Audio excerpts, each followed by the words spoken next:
Welcome to the Knoy Church podcast. We're glad that you're interested in connecting through this teaching time. If you'd like to connect further, feel free to reach out to us through our website, knoychurch.org. For now, enjoy this teaching from Knoy Church, where our mission is to lead people into a growing relationship with Jesus Christ.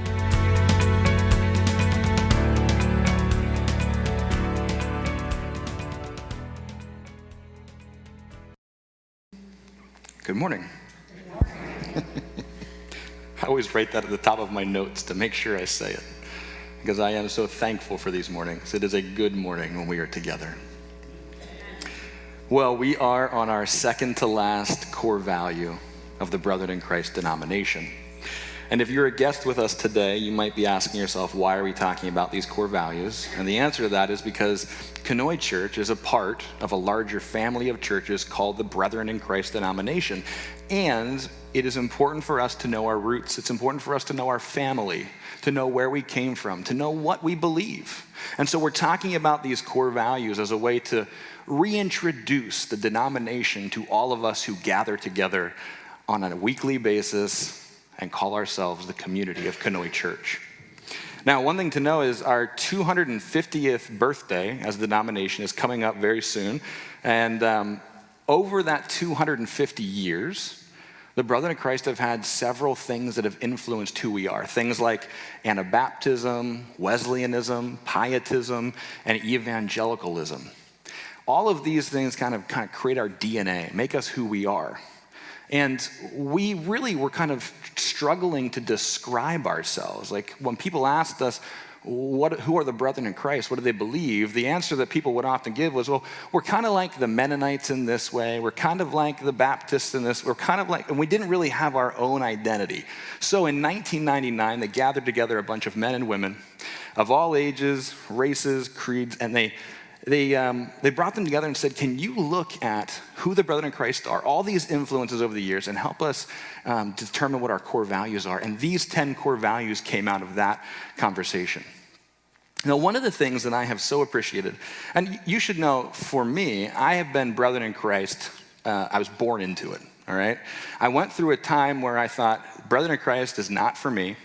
I'm kind of done with the Brethren in Christ, and it was related to certain churches and certain things that I'd experienced at those. And I think every young person goes through a time where they decide to kind of figure out who they are and where they're coming from. But I decided that actually the Brethren in Christ was for me. I went to a professor and I said, look, I'm thinking about getting out of this thing. Can you give me information on who the Brethren in Christ are? And he handed me this thick book, and he's like, here, just read this. Thanks. I did read it, and it actually helped me come back to and say, you know what, I do believe these things. This is where I stand. And so I have not only been born into it, but I've made a choice that this is my family and this is my home. One of the things that I've found over a lifetime of being part of the Brethren in Christ and also attending a variety of different churches is that there is a freedom of expression from church to church. Our 10 core values unite us together. They help describe who we are.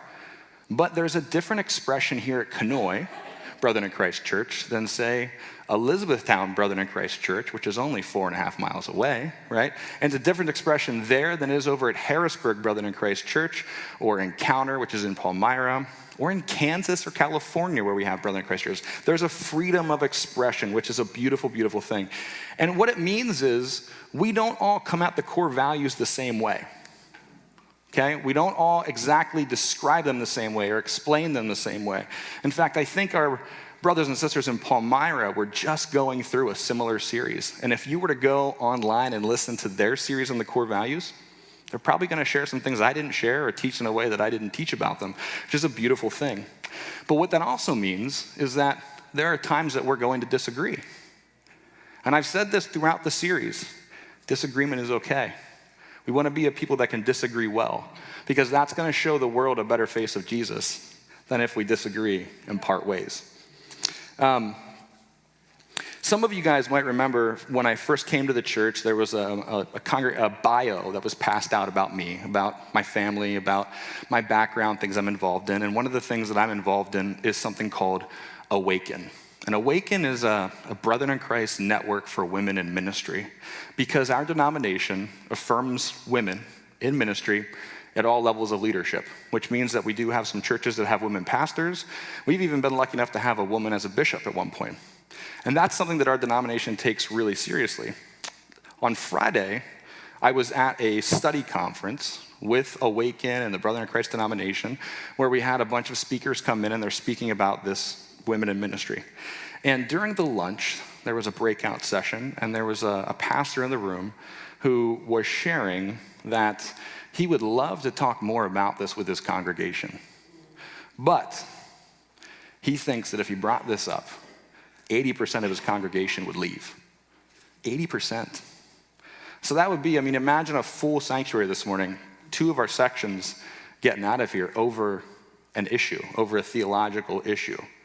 That would be so sad. And what he was asking is, he's like, what should I do? I really believe that God pours his Holy Spirit out on men and women, not just on men. How do I talk about that if my congregation's going to split up over it? And that got me thinking. I had a conversation with him, and I wanted to share some of what I shared with him with you, because as we come at these core values, and it's not just our core values, but every week we have a sermon, and every week we talk about something, and it's totally possible that you want to go, no way, don't believe it, not a part of it. It's totally possible that any sermon can make you disagree. So what do we do when we disagree? And so here's what I told him. I said, there's a couple of things I think we should keep in mind. One is educate. First, what we have to do is show people, teach people that there is a new way. That's with any topic, right? This is when you're in the workplace. This is with your family. This is when you're talking to somebody about Jesus for the very first time. The first thing you have to do is tell them there's a new way. The next thing you have to do is be an example. You have to show them that there is a new way, right? So you teach them, you show them, and the last thing is time. You have to give them time to process what they're hearing and what they're seeing. We can't rush people into buying exactly what we believe. Give them time. Be patient with them. It's very easy for us to be impatient with our neighbors and our coworkers and our friends and our family when they don't believe exactly what we believe. We want to rush them and push them and lay our beliefs on them so that they come and they believe what we believe. Give them time. Teach them about a new way. Show them a new way. And then give them time to figure out how the new way fits for them. And I hope that you understand that this is something that I'm doing my best to be with all of you. As we talk about some of these topics that I know have not been brought up in a long time, I know that some of them are harder to hear and engage with than others.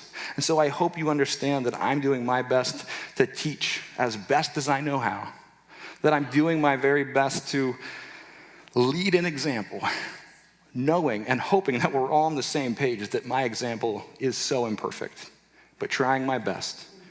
And also giving you a chance to process what you're hearing, time to try and figure out if you're in or not. We're a family here at Conoy Church, and we are a family in the Brother in Christ. And I sincerely hope as we come to the end of this series that you choose to be a part of this family. But in choosing to be a part of the family, I don't want you to question or wonder or not be sure, what do we stand for? That's what this series has been all about. And that's why we're going to have membership classes as well. That as we've gone through this series, if you said, you know what, I can make my church about these things. I'm about these things too. I want to join in with a family that stands for these core values. And there's a sign-up sheet at the Welcome Center where you can sign up and you can be a part of our membership classes. And I want to invite every single person to be a part of that.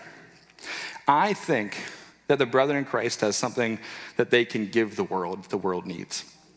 And as today we talk about this core value is living simply, and the subtext says we value uncluttered lives which free us to love boldly, give generously, and serve joyfully. I personally think that the world is already leaning in this direction in so many ways. Maybe some of you are familiar with a woman named Marie Kondo. Have anybody here? Any hands for Marie Kondo? Marie Kondo has a television show where she teaches people how to organize their houses and get rid of their stuff. Even the stuff that they don't want to get rid of for so long. She teaches them how to say goodbye to those things. So I think living simply is important already. We live in a world where we have people who are giving up their big houses and they're moving into tiny houses. Have you guys seen the TV shows about tiny houses? Did you know that there's even a development over on Schaefer Road or Schwanger Road for tiny houses? The world already is seeing like less is more. I think that we have a lot to say in this world about living simply. And especially when we live in a world where we have big name, famous pastors who have mansions and private jets and wear $1,000 sneakers. I think living simply has a lot to say, which is why it's important for us to talk about that. Now, I want to admit too, we live in a complicated life, a complicated world. And I made a list. In order to kind of engage this idea of living simply, I came at it from the back door. I said, all right, what do we do to make life complicated? And so I've made a list of 10 things that we do to make life complicated. Number 1, we try to do way too much. Overcommitting is one of the biggest mistakes that people make. It's tempting to fill every single waking second of the day with a to-do list of tasks and directions. And I'll admit, I've not always been good at this. I have a Google Calendar, if any of you know what a Google Calendar is. It's on my phone, all right? And so on my phone, I would set up my calendar and I would say, okay, what do I have to do today? And at the beginning of every day, I'd go through my list of things and I'd say, okay, I have to have this conversation with somebody. I think it's gonna take 30 minutes. I put a 30-minute block in with that person's name. All right, I gotta do this task, this office paperwork.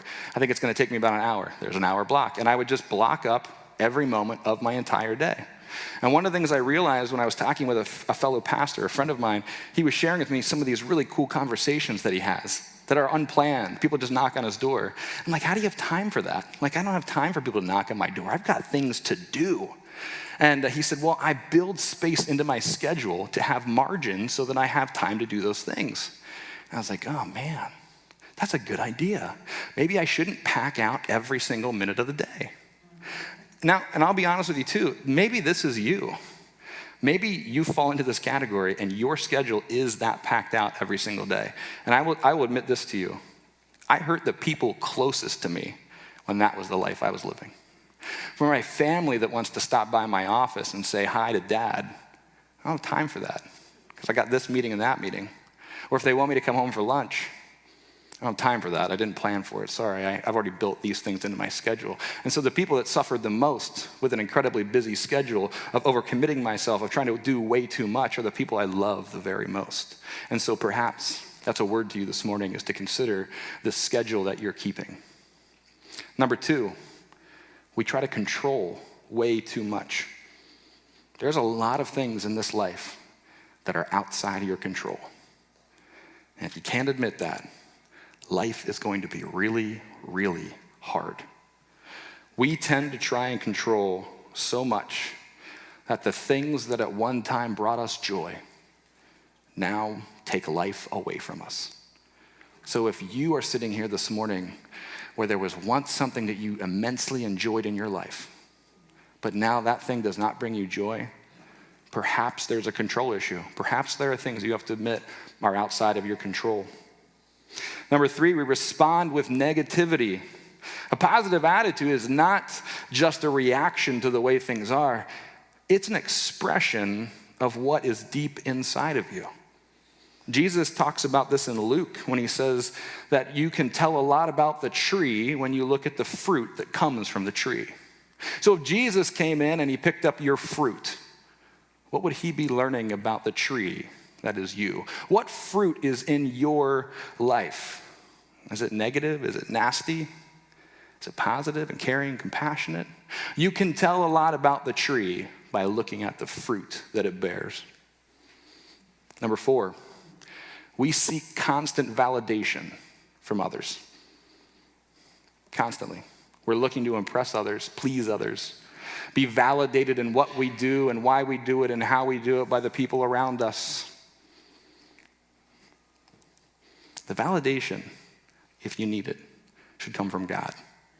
Not the people beside you or around you or the people that have been speaking negative things into you. Don't be scared to walk down the path that's less traveled. That's often God's path. Number 5, we spend way too much time with toxic people. Way too much time with toxic people. We've said it before in our teaching time on Sunday mornings, but hurting people hurt people. Hurting people hurt people. If you spend enough time with hurting people, you become one who is hurting, and good chances are you may be hurting the others around you. We need to stop spending so much time with toxic people. And I'm not trying to tell you don't engage with people who need to be engaged with by positive people. I'm saying if you are only engaging with people who are toxic, you're probably going to have a problem. We need to stop surrounding ourselves with people who suck us into things that we don't want to be a part of. You have more control over who you are than many of us want to admit. You want to be a person who supports women more? Then stop hanging out with people who put women down or make women jokes. You want to stop gossiping? Stop hanging out with a line of people that constantly gossip. You want to stop drinking every weekend? Stop hanging out with people that are drinking every weekend. This is my favorite. People that come and tell me how hurt they are by something on Facebook. I made this post and this person commented on it. Did you know your computer has an off button? You can choose to walk away from it. You have that power. It is that simple. Choose to get off of Facebook. Choose to not hang out with people that are toxic to you, that are dragging you into a place that you don't want to be. A little bit like this one is our next one, number 6. We feed into the drama. Don't participate in drama. This is a way we complicate our lives. This is not living simply. We feed into the drama. Don't make tough situations tougher. It's not helpful to you. It's not helpful to anyone else. Don't spread gossip. Don't judge someone else just because they made different mistakes than you made. Instead, remember that you made mistakes too, so you can be filled with grace and compassion. You can choose to see the good in other people. You have that power. Number 7, we constantly worry about our problems. We're filled with worry all the time. Do you know that 40 million adults in the US are affected by anxiety disorders? 40 million. Worry steals your joy. Anxiety steals your joy. And rather than moving from point A to point B, it keeps you spinning in circles over and over. I love that Jesus urges us to ask the question, hey, can any one of you add a single hour to your life by worrying? No. And Jesus urges us to trust in God the Father. Doesn't he take care of the sparrows? And don't you think you mean more to him than the sparrows? Trust in God. And I'm not just saying that. I mean it every day. Trust in God. That's a choice you get to make. Is today a day where I'm going to trust him with the things that are coming up, with the things that fill me with fear and anxiety and frustration? Will I lay those at the feet of Jesus? Will I come before him? And rather than complain to my neighbor, will I come before Jesus and say, I am filled with anxiety and stress over this thing. God, help me. Please help me. We need to be people that go to our knees with our anxiety and our stresses. Number 8, we hold on too tightly to so many things that don't matter. I think this is where a person like me can learn a lot from folks who are older than me. Because I think the older you get, you often begin to understand that there are things in life that just don't matter. Right? I was at my mom's house the other day. My son was driving this little Power Wheel tractor, and he wanted to drive it through a door, just a regular door. And I thought, that's not happening. And my mom was like, sure, go ahead. As he went through the door, he banged off both sides of the door. He bent the little garage door opener that was near it. And I'm like, and she just smiled as he went through. And I'm like, you know, if that was me, there's no way I would have gotten away with that. And she's like, I know, I just don't care about those things anymore. See, as we get older, our perspective begins to change, doesn't it? We begin to realize what actually matters and what doesn't matter. We hold on too tightly to so many things, and we're not willing to change. We're not willing to accept that change is coming, and sometimes change can be good. I'm not saying it's not hard, and I'm not saying that the old way wasn't better. Perhaps it was, but give us a chance to figure it out. Sometimes we have to make mistakes on our own too. It's hard for us to do that if there are people always fighting and holding too tightly to things that just don't matter. Number 9, this is a huge one. We're not present. A way that life is complicated, a way that we don't live simply, is that we aren't present. Even when we gather together on a Sunday morning, we're often found scrolling, checking our Facebook and our Instagram, checking to make sure we didn't miss an email or a message on our phone. We aren't present. We're always concerned with what might be happening somewhere else, elsewhere. Do you know, in 2017, there was a study done of 1,200 teenagers, so 12 to 17, I think this study wasn't 18-year-olds. And they found that more than half of them, over 50%, were addicted to their phones. I'm sure that's not news to you, right? No. But I want you to hear me here. We didn't have phones when I was growing up, like in your pocket that we carry around with us, all right? We had to worry about it being addicted to things like drugs and smoking and drinking, and, those sort of things. The kids that are growing up today, they're addicted to the things that they carry around in their pockets that they use to call and text and message each other, the things that help them stay connected. We're addicted to screens. Over 50% addicted to screens. Maybe you're somebody sitting here right now and you have an iPhone in your pocket. On average, iPhone users unlock their phones 80 times a day. Think you got 80 calls a day? Probably not. If you're an Android user, on average, you unlock your phone 110 times a day. Do you remember when you just had a house phone? I remember. How often did you check your house phone? Just when it rang, right? These sort of things, and again, I'm not against technology. I have a phone in my pocket right now. I'm an iPhone user, so I'm doing it 80 times a day on average, right? I'm not against technology, so I'm not telling you should be against technology too. What I'm saying is that this has really led to an interesting thing called FOMO. Now, I know that Pastor Al introduced you to the word GOAT, G-O-A-T. Can anybody remember what Pastor Al told you that G-O-A-T meant? This is a quiz. Man, I'm going to call Al. I'm going to tell him you guys forgot. No one? GOAT meant greatest of all time. Okay, do you guys remember that now? I've got a new one for you this morning. FOMO. F-O-M-O. Anybody know what that means? Fear of missing out. Thank you. I don't even know where that came from, but fear of missing out. That is absolutely right. So the Psychology Association of America hasn't made this an official diagnosis. But what they have said is that FOMO is a very real thing, and that there are many real things that lead to it and it causes.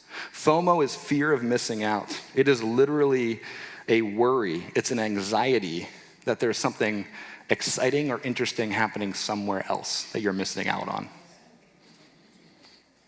It's a reason why it's really hard for especially young people to commit to things until the very last minute, because they want to make sure that they go to the best thing, the most fun thing, the thing that interests them to most. Because what if they commit to coming to a church campfire and then they find out on the same night, oh, there's something else better going on they want to go to more. So they wait till the last moment to commit to things. FOMO, it's a very real thing. Our addiction to screens and technology are leading us into this sort of thing. It's a lack of being present. It's a worry about better things elsewhere. Number 10, our last one. We compare ourselves to others who seem better off. We compare ourselves to others who seem better off. I know nobody here struggles with that, right? We never compare ourselves to anybody else. When I was a young man, I used to race cars. My family would drag race. And so just about every weekend, I was at the racetrack racing cars. And I never had the nicest car or the fastest car. And I have very vivid memories of being there in the lanes, waiting to go onto the racetrack, and looking at whoever I was going to race and looking at their car. Oh, the nice paint job. It's newer than mine. It's a bigger engine than mine. They're probably faster than me. And thinking there's no way that I could probably win this race. And my father was my crew chief. And I remember, I don't know if he knew that this was what was going on in my head, but he would come over and he would lean down and he would grab my helmet and pull my helmet right to his face. I couldn't see anything else. I couldn't see the racetrack. I couldn't see the people I was racing, nothing. All I could see was him. And he would say, Nick, run your own race. Don't worry about them. Run your own race. Run your own race. Don't compare your chapter 1 with somebody else's chapter 10. Not in a spiritual sense, not in a financial sense, none of it. Run your race. Let's not give into a culture of competition. That's not the point of this life. Run your race. Let God speak into your race. Focus on what you have to do and stop worrying about what others need to do.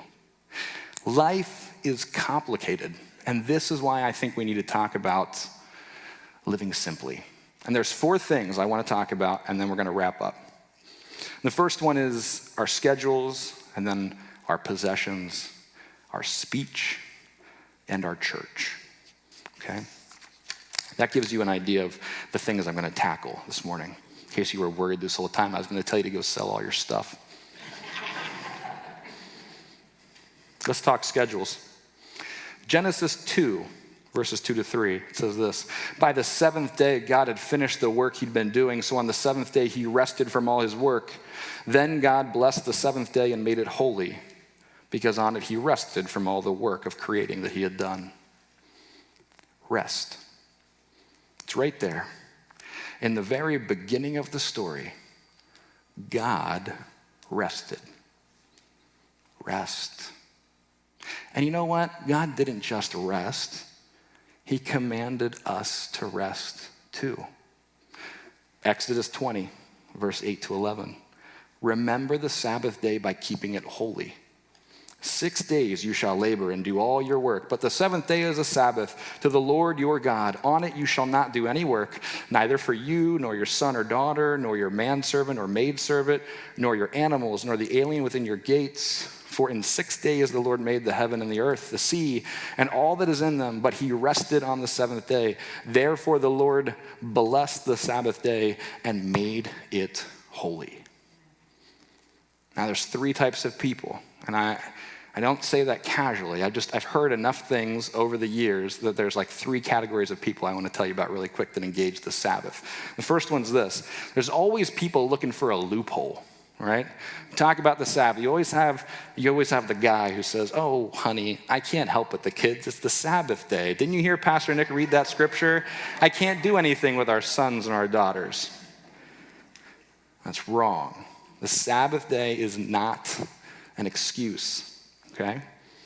Then you always have another type of person who wants to make it about a certain day of the week. It's gotta be this day.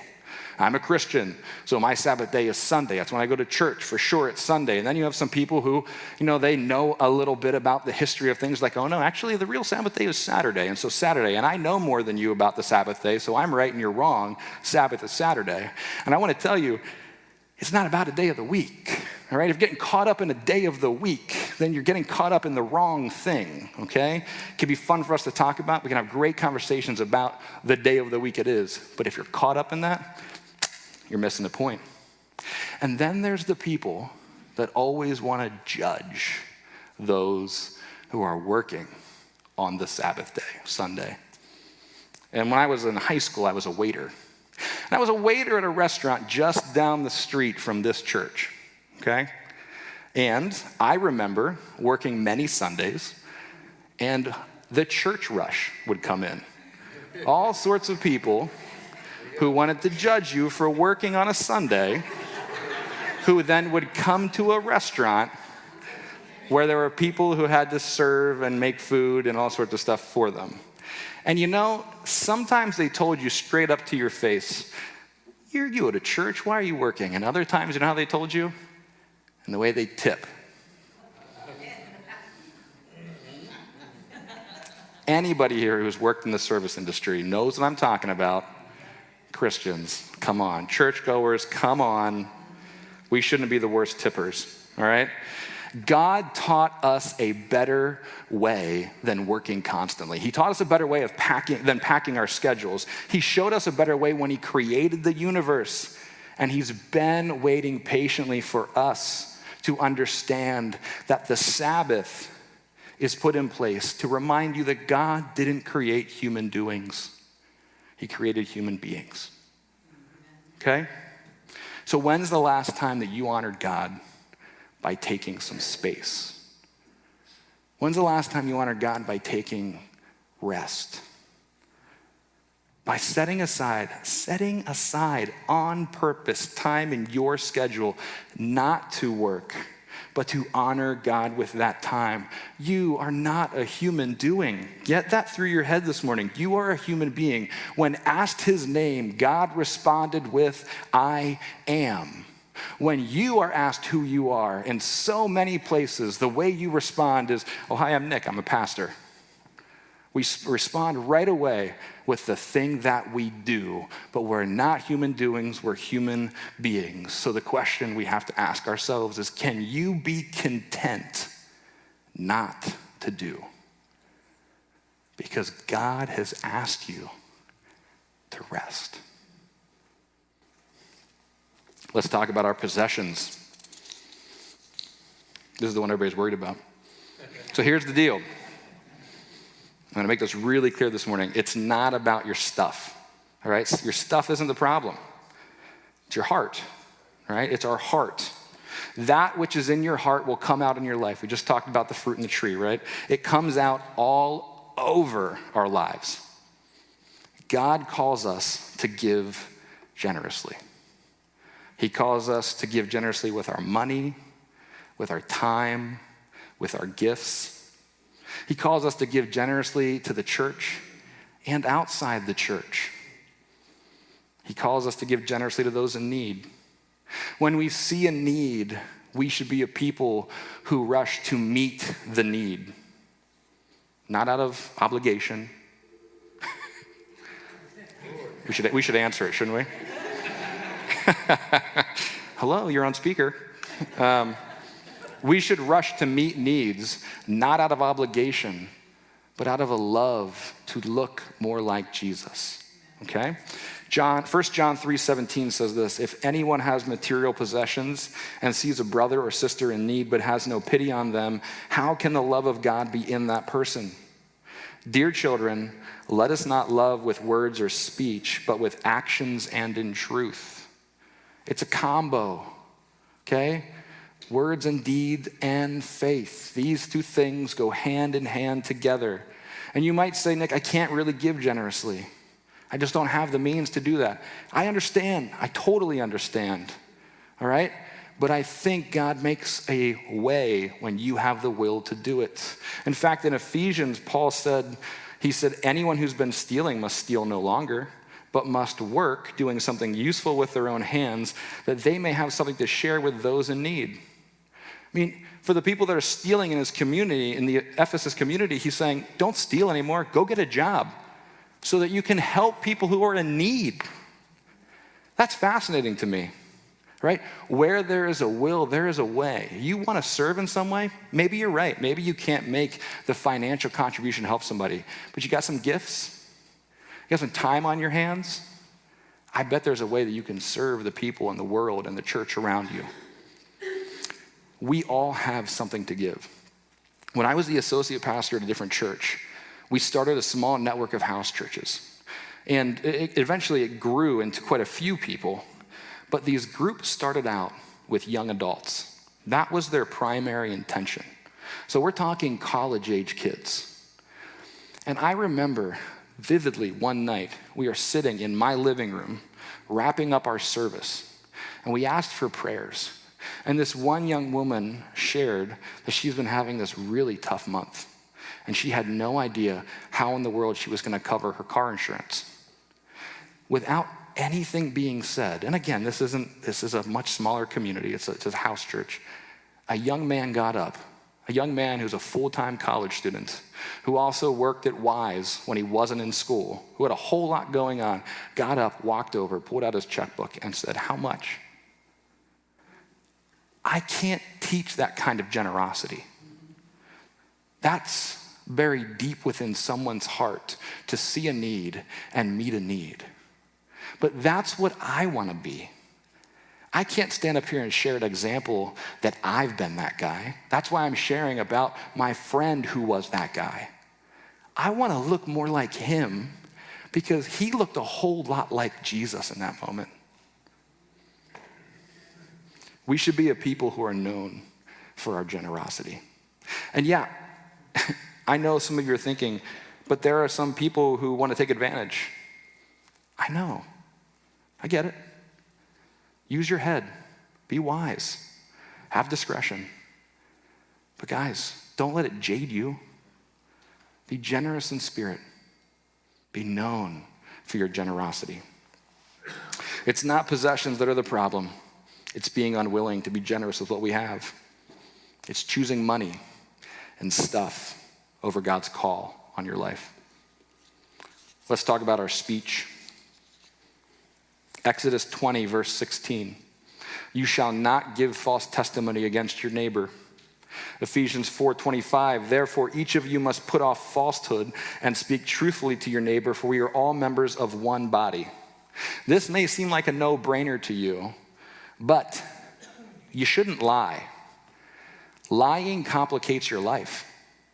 Big time. When we weave webs of deceit and lies, we have to figure out who did we tell, what thing. We have to keep track of it. It creates stress in us to remember, oh, I told this person this thing, I told this person this thing. You know what's easier?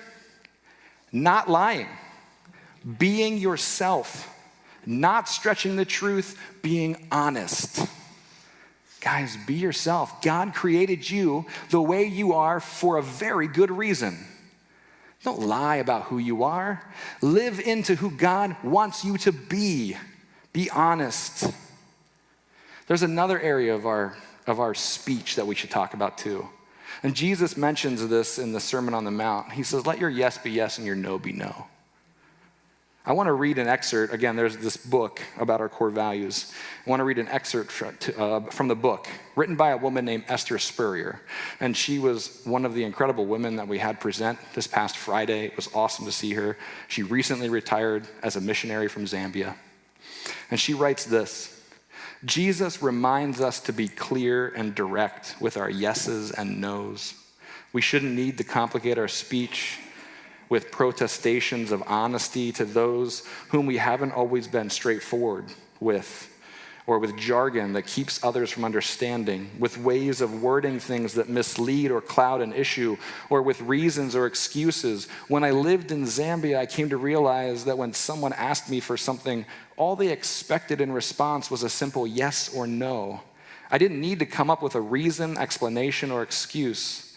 These are things that our society expects, especially if we're refusing a request. And you may think that sounds too easy, but I have found that this practice forced me to consider more carefully what God would have me do with regard to these requests. I love Esther's thoughts on this. Rather than putting our time and our effort and our energy into coming up with an excuse to say no, just say no. And if you're so worried about being judged for saying no, then maybe you should be talking to God a bit more about whether you should be saying yes or no. Let's stop putting our energy into making excuses. Let's put our energy into determining what God actually wants us to do. All right, last part, talking about our church. Matthew 5:14-16. You are the light of the world. A town built on a hill cannot be hidden. Neither do people light a lamp and put it under a bowl. Instead, they put it on its stand, and it gives light to everyone in the house. In the same way, let your light shine before others, that they may see your good deeds and glorify your Father in heaven. We are meant to be an example to the world around us. And a lot of times when we talk about this particular passage, we talk about it as an individual. We talk about the lamp. You are a lamp, right? But before it says that you are a lamp, it talks about a city. It talks about a town on a hill. As a community, we are also a light to the world. And we lead by example. And what we as a church choose to put our energy and our time and our effort and our money into shows the world around us not just what our community values, but what they think God also values, because we represent him. When people meet the bride of Christ, it tells them a lot about the groom, does it not? We're meant to be an example. In the core value book, there's a whole section called Uncluttering the Church.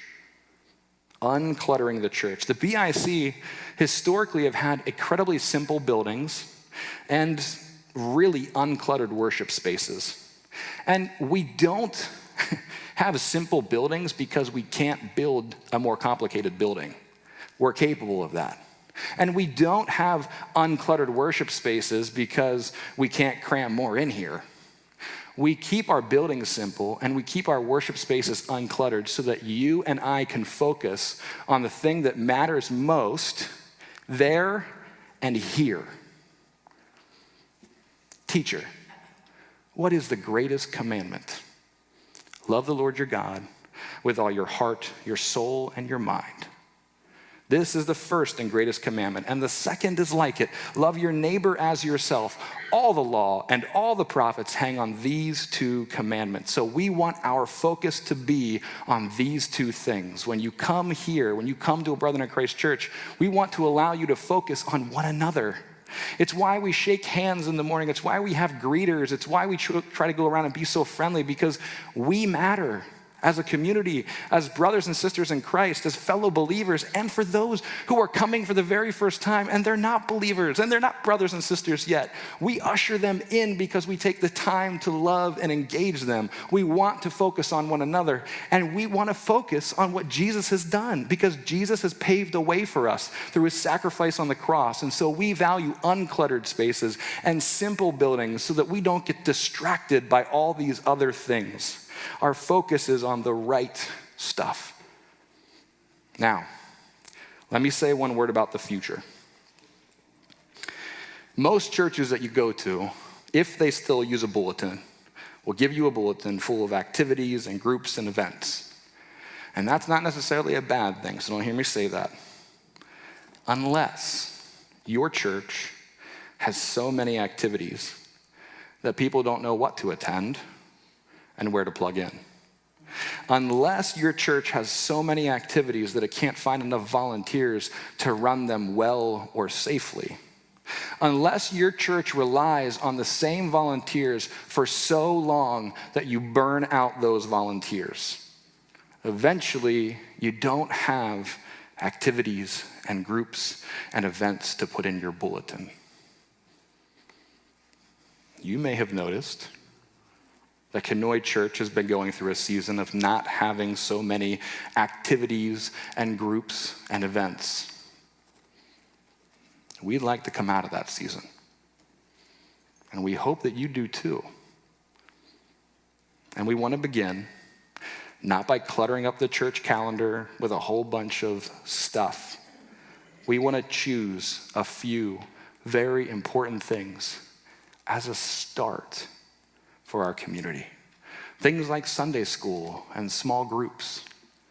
But here's the deal. We're not going to do that at the expense of you. Then we're missing the point. If we don't have the people to make these things happen, then we can't do it, because the last thing we're going to do is lead by example in the way we burn our people out. I refuse to be that sort of example, and you should refuse to be that example too, because there is a better way. And God in the very beginning showed us that there is a time for rest, and there is a time for work. I hope that you are with me in being a light on a hill of the kind of church that chooses wisely the things that it puts out as its mission, the things that it chooses to make its time and energy and people and resources about. Let us be a church that is a light on a hill of the right things and not of the things that are burning people out. I don't want Kenoi to be known as the place that you can go and have good worship and a good message, but they'll burn you out if you get involved. I want to take care of our volunteers. I want to love on them, pour into them, raise them up, give them rest. But if we want more people to be coming and being involved in our community to grow, at some point, we need to start beginning these things once again, which is why we have a volunteer sign-up sheet over at that bulletin board, because here are some ways that we are actively trying to to start these again. And I hope that you are with me in that. Living simply is something that we need each other to do.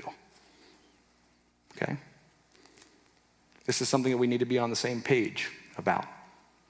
So as we close here in prayer, what I want to do is ask you to join me in prayer.